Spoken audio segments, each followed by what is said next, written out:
অনেকদিন পর আবার একটা ইউনিক ধরনের ভিডিও তোমাদের সামনে নিয়ে চলে এসেছি। যারা গ্রামে থেকে একটু বাইরে এসে যারা জানো না যে কিভাবে জাল ফেলতে হয়, কিভাবে পুকুরে বা খালে জাল ফেলে মাছ ধরতে হয়, আজকে তোমাদেরকে আমি সেটাই শেখাবো কিভাবে তোমরা পুকুরে বা খালে সঠিক নিয়মে জাল ফেলবে এবং প্রচুর পরিমাণে মাছ ধরতে পারবে, সেটাই আজকে তোমরা শেখাতে চলেছি। তো জাল ফেলার একটা নিয়ম থাকে যে আমরা ধরবো ফেলে দেবো এমনটা তো হয় না, কিছু নিয়ম থাকে কিভাবে গুছিয়ে গুছিয়ে ধরতে হয়, সেটাই তোমাদেরকে দেখাতে চলেছি আজকে। চলো দেরি না করে ভিডিও এখানে স্টার্ট করা যাক।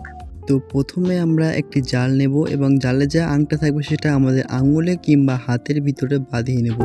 এখানে আমরা আমাদের সুবিধার্থে আমরা এটা আঙুলে বাঁধছি। তারপরে জালে যে দড়িটা আছে সেটা একটু একটু করে গুছিয়ে হাতের মধ্যে ধরে নেব, ঠিক এইরকমভাবে।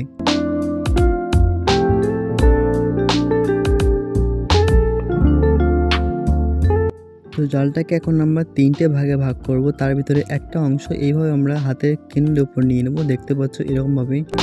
আরও একটা অংশ যেটা হবে সেটা একটা আমরা এখানে তৈরি করে নিচ্ছি, আর একটা অংশ একটা ভাগ নিয়ে আমরা সেটা হাতে রাখছি, আরেকটা ভাগ আমরা হাতে ধরে নেবো, যে হাত দিয়ে বাকি জালটা ধরে আছি সেখানে আরেকটা জালগুলো আমরা ধরে নেব। এখানে আমরা জালটা 3টে জায়গায় ভাগ করে নিয়েছি এবং 3টে জায়গায় ভালো করে ধরে নিয়েছি। এখন জালটা ছুঁড়ে দেওয়ার পালা, সেটা তোমরা দেখতে থাকো, পুরোটা দেখাচ্ছি তোমাদেরকে। এমন কোনো ব্যাপার না, খুব সহজে কাজ জাল ফেলা। আরও একবার দেখাচ্ছি তোমাদেরকে কীভাবে জাল ফেলতে হয়। এবার ধরো আর সাঁ করে ছুঁড়ে দেওয়া হোক। দেখো জালটা কত সুন্দর গোল হয়ে পড়েছে, যত বড় গোল হয়ে পড়বে মাছ তত বেশি পড়ার সম্ভাবনা থাকে। তো এখন আমরা জালটা গুটিয়ে নিচ্ছি। পুকুর বা নদী যদি বেশি গভীর হয় তাহলে জালটা একটু বেশিক্ষণ ফেলে রাখতে হবে, তারপর আস্তে আস্তে এভাবে জালটা টেনে তুলে নিতে হবে।